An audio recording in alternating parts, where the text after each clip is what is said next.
teorias da aprendizagem. Vamos de teoria da aprendizagem. Gente, teoria da aprendizado dava um curso, tá?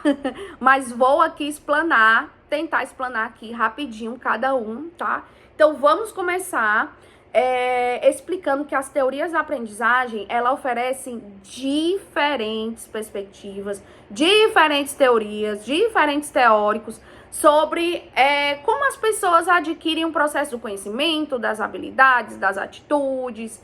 Então, vamos ver alguma, tá?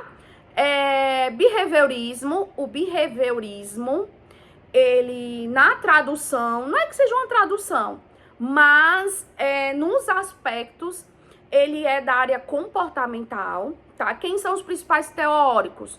John Watson e Skinner, os dos mais conhecidos. Então, o conceito principal do behaviorismo, ele foca nos comportamentos observáveis, tá?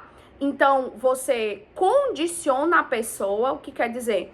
Você faz tanto aquilo para aquela pessoa que ela acaba aprendendo, certo? Um dos principais testes feito pelo behaviorismo foi o teste do cachorrinho bater na teclazinha, acender a luz e ele receber a comida, tá? Tem esse vídeo no YouTube, aqui no YouTube vocês podem ver, tá? O conceito principal do behaviorismo é o comportamento observável, aprendizado de vista como uma mudança de comportamento mesmo, que isso pode acontecer, tá? Então, tem um condicionamento clássico, que é esse que eu mostrei pra vocês, que é os que eu falei pra vocês, sobre o cachorrinho bater na barra, tá? Que foi feito por Pavlov. É um teórico também que estudava comportamento. E o condicionamento operante, que já é do Skinner, que são comportamentos reforçados, que são os mais prováveis de serem repetitivos. Quanto mais você fala, mais aquela pessoa vai aprender. Um exemplo atual de comportamento operante: música chiclete. Não sei se aí onde você está assistindo esse vídeo chamam de música chiclete, né? Cada estado, região do Brasil fala de uma forma, né? Música chiclete, você escuta tanto que você acaba aprendendo a letra. Gente, é incrível. E detalhe, a música ainda fica na cabeça. Então, o condicionamento operante é isso. De tanto você repetir e falar, você acaba aprendendo, tá? Tem o construtivismo, que o construtivismo, aí sim, é da nossa área pedagógica, psicopedagógica, neuropsicopedagógica, tudo isso nasceu do construtivismo também, não só, mas também, tá? Que é de Piaget e de Vygotsky. Aquela questão lá, né, das fases de desenvolvimento, e o construtivismo vê a aprendizagem como um processo ativo, onde o aprendiz, ele constrói o seu próprio entendimento, ou o meio modifica o indivíduo. Então, tem todos esses principais conceitos, tá? Então, tem o desenvolvimento cognitivo de Piaget, que é aquele sensório-motor, pré-operacional, operacional concreto, operacional formal, onde a criança vai desenvolvendo até o abstrato e o operacional formal total. E tem, de Vygotsky, a zona de desenvolvimento proximal, o ZDP. ZDP, essa sigla muito usada aí pela neuropsicopedagogia, que é a distância entre o que um aprendiz pode fazer sozinho, o que ele pode receber ajuda e fazer, certo? Então, tem essas questões. Não vou entrar muito a fundo, como eu falei para vocês, essa aula poderia dar um curso, né?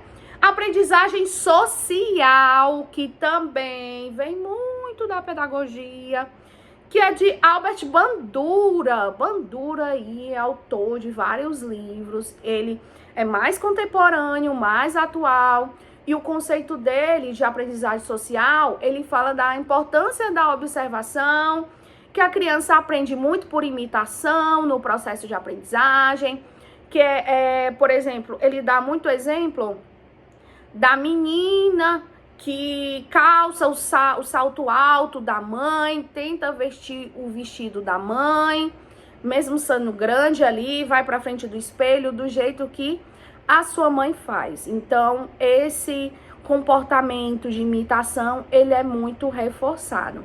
Então, Bandura também fala da questão da modelagem, tá? Aprendizado por modelagem, que é justamente esse de observação e de imitação, e pela aprendizagem social, que são conceitos aprendidos no social, que as figuras de autoridade podem reforçar ou punir alguns comportamentos, tá?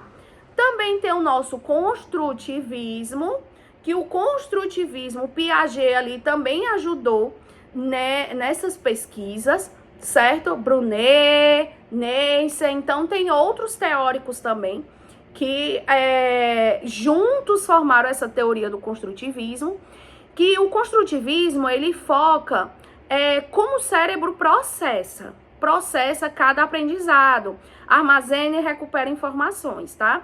É como se tivesse uma pastinha ali no cérebro, e aí essa pastinha, um se chama assimilação, outro se chama acomodação. Primeiro, você escuta a criança, o adolescente, ou você mesmo que está aqui assistindo essa aula, você está escutando. Muitas coisas que você está escutando aqui, você não vai reter, você vai esquecer. Então, isso é assimilação. A acomodação são coisas que você está escutando e vai aprender e vai ficar na sua memória. Então, a assimilação é você ver, escutar, treinar ali, e a acomodação é o aprendizado ficar, certo? Então, o construtivismo, ele trabalha com essa associação de assimilação e de acomodação, tá? E essa teoria da estrutura cognitiva, por exemplo, de Brunet, ele enfatiza a importância das estruturas mentais do aprendizado, o ativo da construção deste conhecimento. Como esse conhecimento está sendo construído, tá? Está muito fora da realidade dele, está dentro da realidade, certo? Por exemplo, nós temos a BNCC, né? Então, a BNCC está muito longe da realidade de uns, ou não? Hoje em dia, a BNCC já está realmente difundida e todos estão conseguindo aprender adequadamente todo aquele plano da BNCC, né? Então, essas teorias da estrutura cognitiva que Brunet fala é muito importante para essa construção do conhecimento. Existe também o construtivismo social, e aí o construtivismo social é a união de Vygotsky com Brunet. Por quê? Porque vem da construção do aprendizado social, a influência do contexto social e cultural na aprendizagem, a interação social, que ela é fundamental para o desenvolvimento cognitivo, que é o que eu falei um pouco no começo, que é o meio modifica o indivíduo e ele aprende daquela forma. E aí existem dois principais conceitos, que é a aprendizagem situada, que é a aprendizagem mais eficaz, que já está dentro do contexto daquele aprendiz. Por exemplo, aquele aprendiz, ele é do campo. Então, ele vai aprender ali, por exemplo, a ler e escrever com coisas do campo, certo? Tipos de plantas, tipos de frutas. E existe o aprendizado por mediação, que aí é o uso de ferramentas também culturais e da linguagem dele do dia a dia para mediar e ele conseguir acomodar esse aprendizado e esse conhecimento e desenvolver o seu cognitivo, tá? Tem também a teoria da aprendizagem experimental. Essa teoria ela já é bem mais nova, certo? É de David Kolbe. E ele fala que a teoria da aprendizagem experimental sugere que aprendizado é um processo cíclico, certo? Que ocorre realmente de uma experiência direta, de reflexão sobre as experiências, não só dele, mas também aprende com a experiência do outro. Um outro ponto é a aprendizagem significativa, de Ausubel. Ausubel também é um autor mais recente, contemporâneo, e ele fala que essa aprendizagem ocorre quando os novos conhecimentos são conectados a conceitos que a pessoa já tem.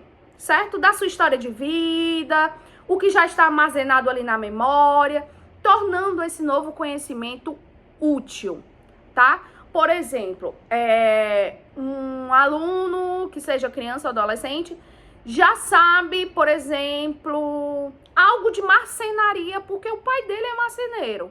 Então, ele vai pegar aqueles conceitos que ele já sabe e vai desenvolver através daquele conhecimento prévio.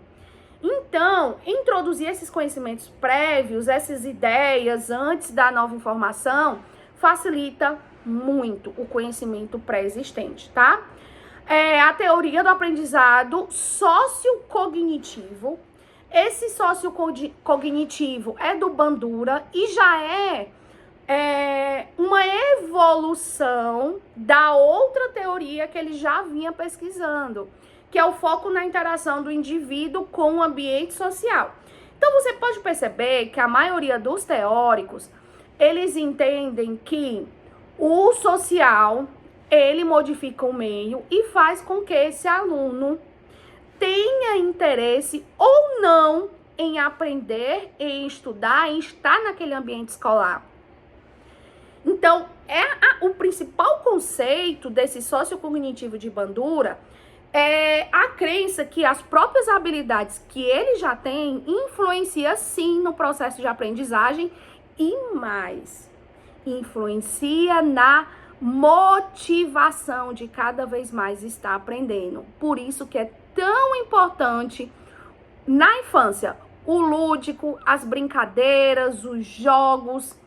Na infância que eu falo, gente, até 5º ano, do 6º ano em diante, aí já é uma outra estratégia, mas precisa também ser no concreto, ser no lúdico, para que essa motivação não caia. Porque o que vemos atualmente?